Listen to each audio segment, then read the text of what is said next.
Hello everyone, this is Glenn and welcome back to my YouTube channel. Karon padulong mi sa CDO, Cagayan de Oro City.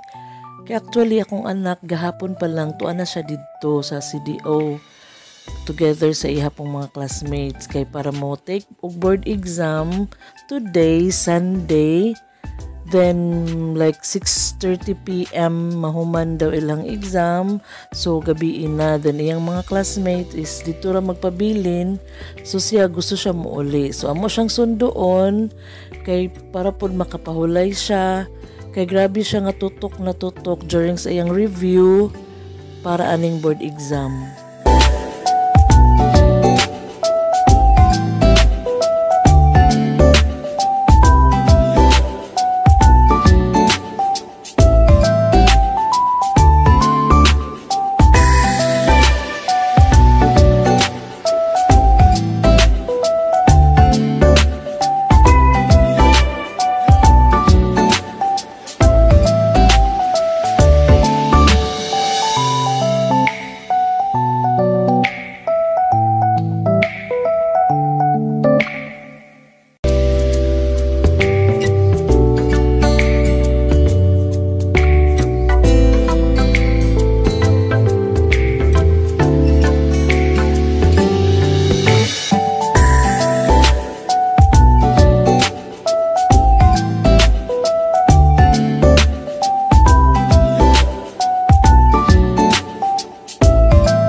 Okay everyone, so naabot na mi diri karon sa may municipality of Alubihid. So na drive through, magpalit lang mi diri og something lang to eat sa amo ang anak og sa iyang makauban sa pag-uli, no, iyang classmate ba. Para like 6:30 man daw mahuman. So on the way na dayon mi magkaon na lang for our kuan lang, light nga dinner lang siya or more snacks lang siya.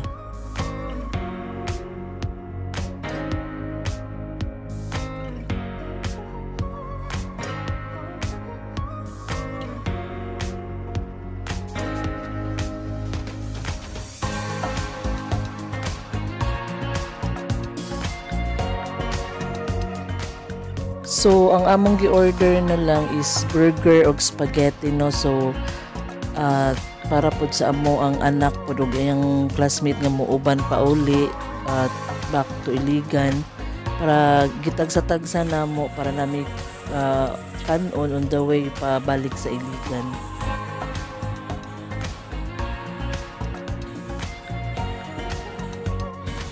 Okay, hala, nalapas na mi. Kay dapat untang Bulwa National High School is before Bulwa Gaisano. So okay, na-locate na namo ang Bulwa National High School. So nag-wait mi diri karon sa amo ang anak. Oy, nana siya. So human na siya og exam. So padulong na siya diri sa amo ang giparkingan. Okay, so ang nahitabo, ang imbis isara unta to iyang giingon nga muuban daw balik sa Iligan, iyang classmate. So nahulog nun nga naupat kay manguli naman lang nun ang iyang mga suod nga classmate niya ba. So nibalik mi gyud dito sa may Budgetel, dito gyud sa may sentro sa Cagayan kay kwaon ang ilahang mga butang, no, ilahang katong gidala nga mga butang anang Sabado. So nangaon mi on the way sa amo ang travel, no, sa amo ang pag-uli sa Iligan City. Mapasalamaton jud kay ko sa Ginoo na nahuman na gyud iyang exam para makapahulay na gyud siya na makarelax na gyud amo ang anak.